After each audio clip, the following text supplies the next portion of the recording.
Hello दोस्तों। तो कैसे हैं आप सब। मैं आशा करता हूँ आप सभी ठीक और स्वस्थ होंगे। आपसे एक गुजारिश है, आप जब भी हमारी कहानी सुने तो ईयरफोन्स लगाकर सुने, जिससे सुनने का अनुभव बेहतर होता है। आज की कहानी हमारी वैम्पायर और रक्त पिशाचों के कहर की है।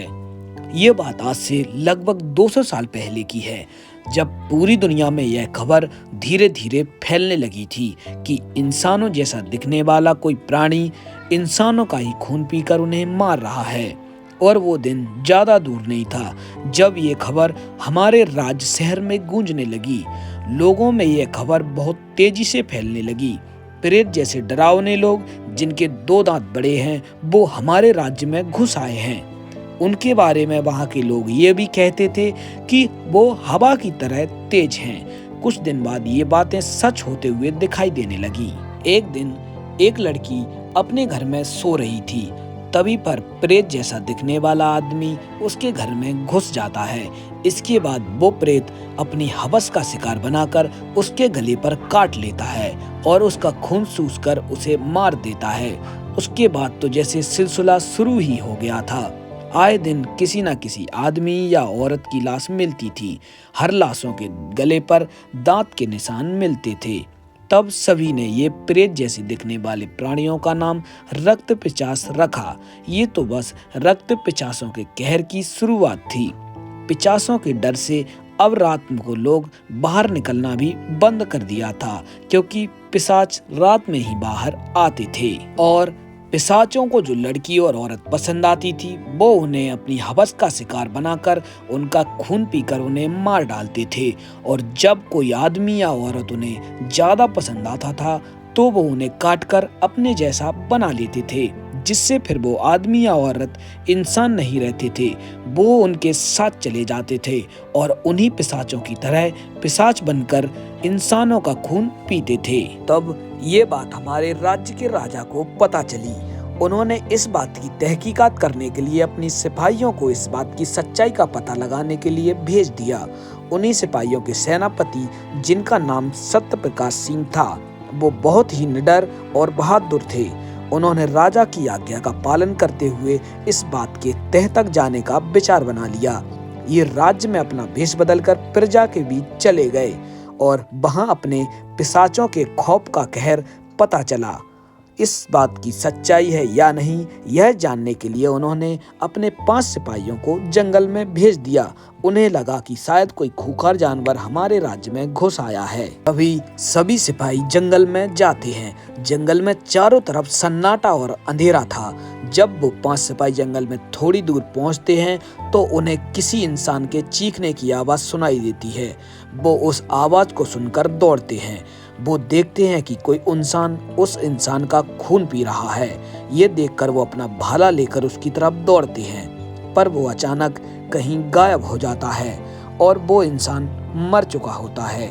ये सिपाही कुछ सोच पाते कि उनमें से एक खड़ा सिपाही पीछे से गायब हो जाता है और थोड़ी देर बाद उसकी लाश उन सिपाहियों के ऊपर गिरती है, जिसके गले पर कटे होने के निशान थे।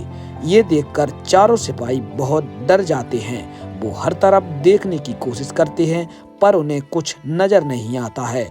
तभी सामने से बहुत एक तेजी से एक पिशाच उन पर हमला करता है और एक सिपाही को पकड़कर उसका खून चूसने लगता है।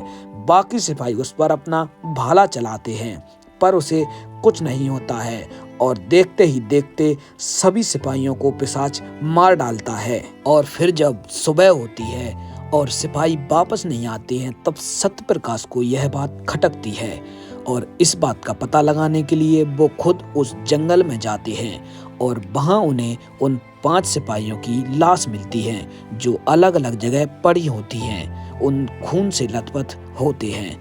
तब सेनापति को लगता है वो पिशाच शायद सच में है और वो इसी जंगल में है। इसलिए वो वापस जाते हैं और करीब 25 सिपाहियों के साथ जंगल में आते हैं, क्योंकि और सिपाही राजा की आज्ञा पर पूरे राज्य में फैले हुए थे। इसलिए सेनापति के पास उस समय सिर्फ 25 सिपाही बचे थे। सेनापति जंगल में वापस आकर 25 सिपाहियों के जरिए जाल बनाते हैं ताकि पिशाचों को फंसाया जा सके।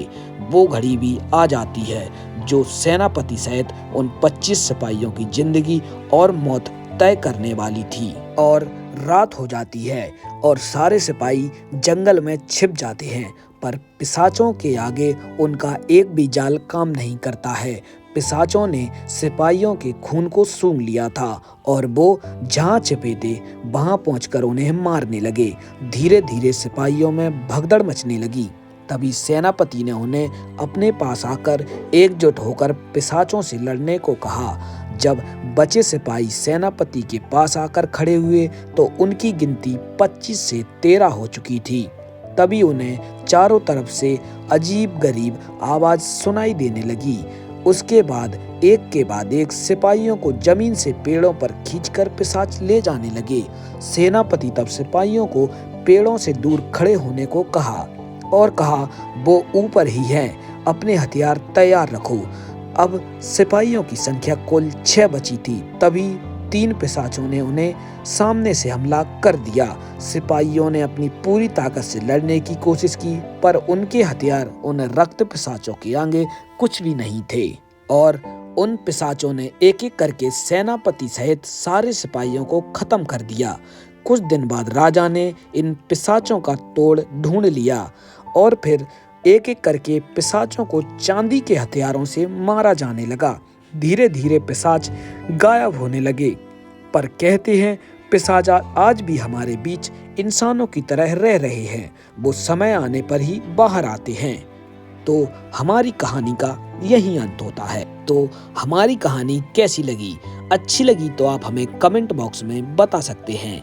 अगर आप चाहते हैं हम आपकी कहानी सुनाएं तो आप अपनी कहानी हमें इंस्टा पर डीएम करके भेज सकते हैं।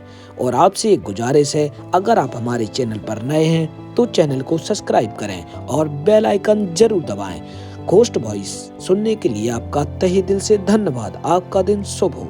Thank you.